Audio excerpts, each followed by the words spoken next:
Welcome back to the Torque Test channel. Not too long ago, we over here at TTC, with the help of our friend Logan, built the M60 gas gun, a 60cc two-stroke powered, fire-breathing Milwaukee hybrid of an impact wrench. And when we built that, we were on the verge of 100,000 subscribers. Today we find ourselves at a very similar precipice, which is insane. Appreciate the hell out of you guys. Glad we could successfully soup up this thing for another sort of fun milestone celebration. We were very pleased that the original M60 did not blow up and made the most torque of any half-inch impact sold on the market from our library of testing. But it did tend to bog down a bit under heavy load on longer tests, meaning we never crested that mythical 1,000 foot-pound mark. Big sad. So what did we do first to remedy not hitting that mark? Pressing the easy button and purchasing a gas railgun, a impact wrench used by railroad crews. Card at the top of your screen, as you'll probably want to watch that first.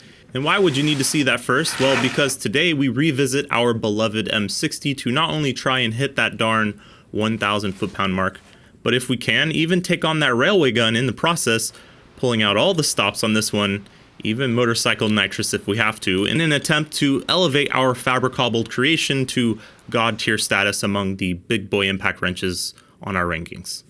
Stage 2. We had a lot of suggestions to pump up our M60, many of which included LS swapping it because apparently that's something YouTubers do, and others pointing out our torque test channel name saying use a small diesel engine if you want torque, but different types of torque we're talking here. A torquey engine like a diesel makes lots of torque at a given, let's say, X RPM. That's like dynamic running torque. But what we're after is torque as a result, a sort of after-the-fact score. It's more of a measurement of total work that's been done. Our hammer mass in the Milwaukee is fixed. We aren't designing a new impact wrench, we're just souping up this one. So imagine this spring and hammer load the engine needs to overcome is fixed, like this size of box in weight. Put a Clydesdale, or perhaps a diesel engine in this example, in front of that box and sure, it will pull it no problem, but perhaps a smaller, faster horse will pull it further in a set amount of time. We're after high RPM, that quicker horse, as long as that quick horse is just powerful enough to move that box without slowing down, which our M60 did slow down a bit last time. So you can adjust that slowing down with gear reduction, but most of our viewers seem to be rooting for more power, and yeah, we agree. Let's do that. So here's the modifications we made. 1, a larger carburetor. Perhaps we were dealing with fuel starve or fuel over aeration from vibrating and angle and vibration affecting that carburetor's bowl filling up. So this is a larger diaphragm carburetor that solves that. As long as the pickup is in the tank, you can operate it at almost any angle. Fuel solved.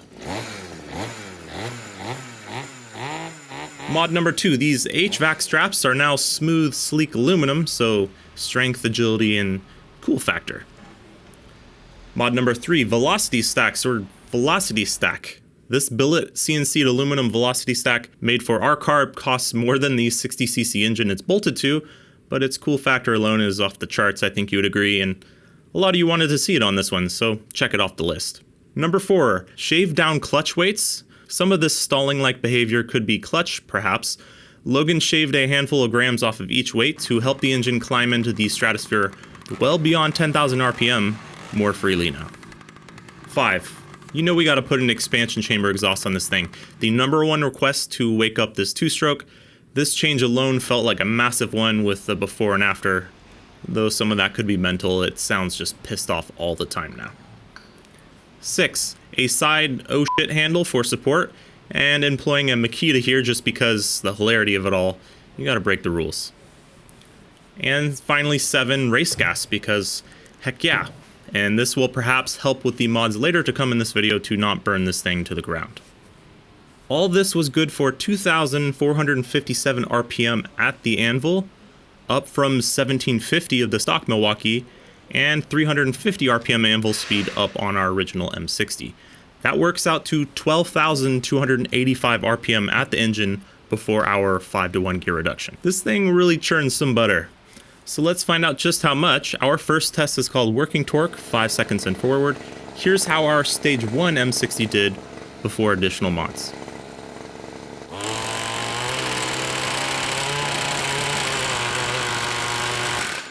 847, this high RPM and high IPM, impacts per minute, really pushed this thing out the gate hard.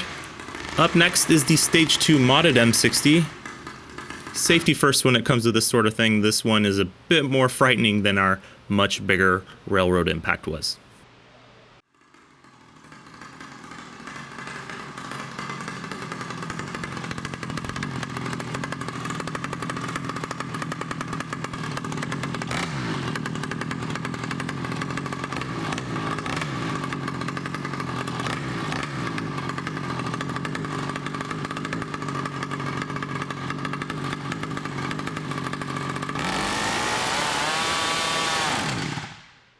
So it was gaining on it, but turns out running too lean. This Stage 2 was tuned under some load and wide open throttle, but 800 plus foot-pounds is just an amount of load on an engine that we couldn't have tuned for until now.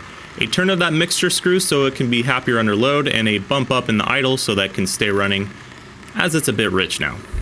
Oh, by the way, the one run was enough to break off this Makita handlebar, so our plan is to just grip onto this thing like hell from here on out. Sketch factor definitely bumped up a notch. Here's a clean run.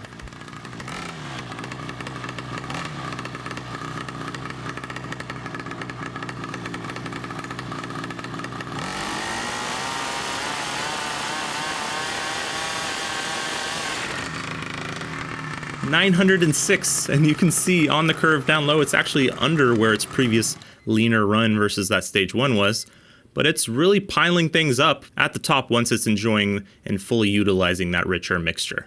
Our next test is 10 seconds max torque, the old school test method for rating impact wrenches. Here's that Stage 2 once again.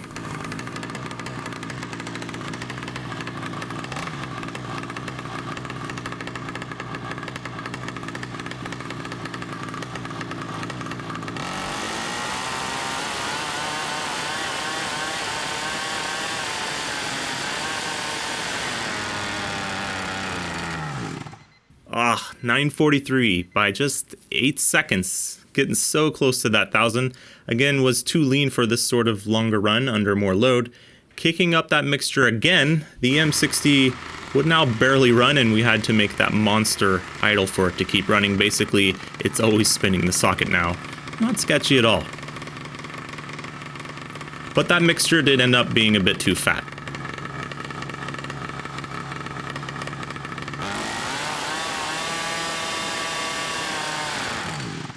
So died off even earlier. It's hard to dial in the fuel on this one without just giving it full beans on the dyno.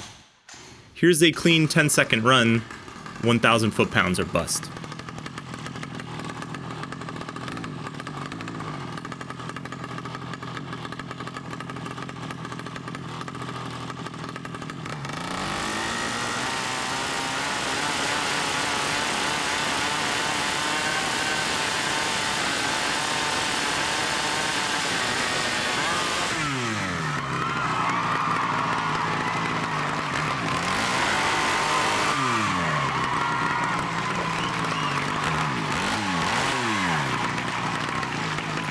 $1,058. It did inch up a bit higher than that at the end due to the throttle sticking, but our data logs show 1,058.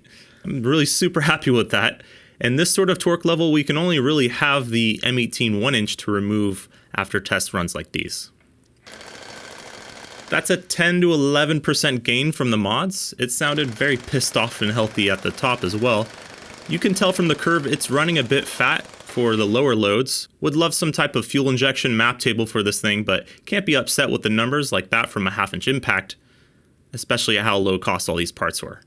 And how is that 1/2-inch anvil still in one piece? Often we do longer 15-second runs on this channel, but as was the case last time with the M60 and with the gas railway impact too, longer than 10-second runs for gas impacts don't seem to net much, if anything more. An engine gets into its peak power band, and that's where it makes its impacting torque, and then it's sort of just done. For better or worse, at least that's less impacting you gotta do overall to get a job done, so it's not all bad.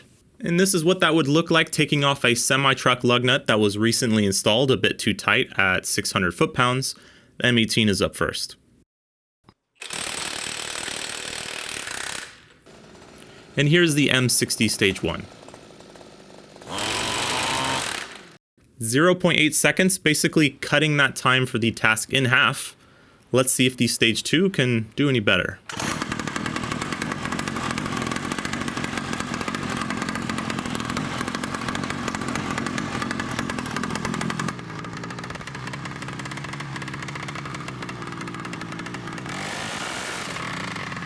.633 seconds. It really doesn't know the difference between a 100 foot-pound passenger vehicle and a big rig with this sort of setup. Pretty pleased with our old M60, and we're gonna throw it onto our ranking as well, because why not, coming up. But our work is not done. Well, it could be done. We met our goal, but we're not stopping here. We have our fingers and toes still.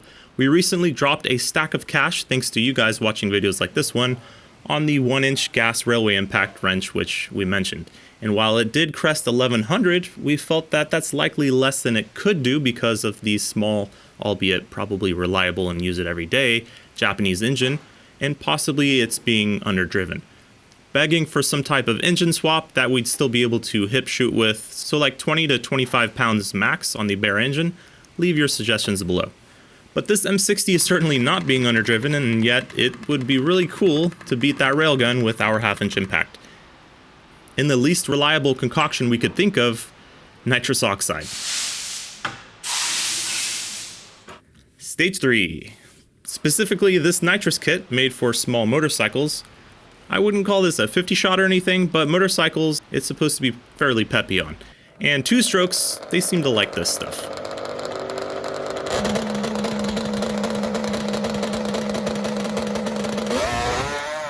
These come with refills that are easy to swap in, and we had planned to mount this on our handlebar and route the tubes from there, but you know how that went. Its threads are still broken off into our impact wrench. So we'll be running this with a free hand while maintaining a death grip on the impact wrench just to pump up the sketch factor, as if nitrous alone wasn't enough. Mounting the kit is fairly straightforward, especially with a velocity stack. Going to need to richen up that mixture a bunch even further, which means this thing's going to run a bit rough. The race gas was a ploy to perhaps make what we were asking from the ignition cycle unfold a little smoother, and because each of these canisters seem to give any real effective pressure for only 6 seconds or so, we're going to need to run this thing naturally aspirated early on in the run. We want that nitrous punching in where the load on the engine is highest to make the biggest difference. And because of this, might be spritzing some nitrous in briefly early on to help it climb up in the revs. Sort of like Cletus McFarlane running mullet at high altitude, sprinkle in that nitrous just to get things happy before prime time. So here it is, the M60 Stage 3, holding the nitrous bottle wide open.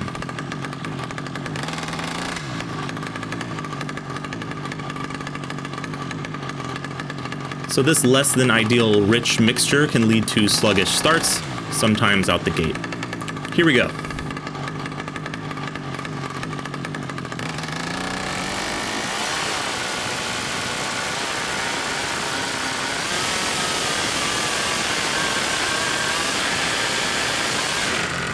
$1,142. Not even sure which button to push when you're done here from all that adrenaline.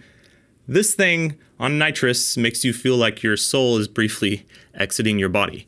We clocked it at just over 13,000 RPM, and that's located about 4 inches from your face under nitrous. You'd better really need to loosen something if you're going to pick up one of these set up like this. I personally gave it 50% odds of just blowing up, and it did sort of make it back in one piece. This whole carb and intake assembly is a mess and had some ruined fasteners and such now. Looking at the small nitrous kit and parts, really wasn't expecting much, but looking at this curve, it's night and day once it sees spray. Heck, let's just see that again, no graphing, just take it in.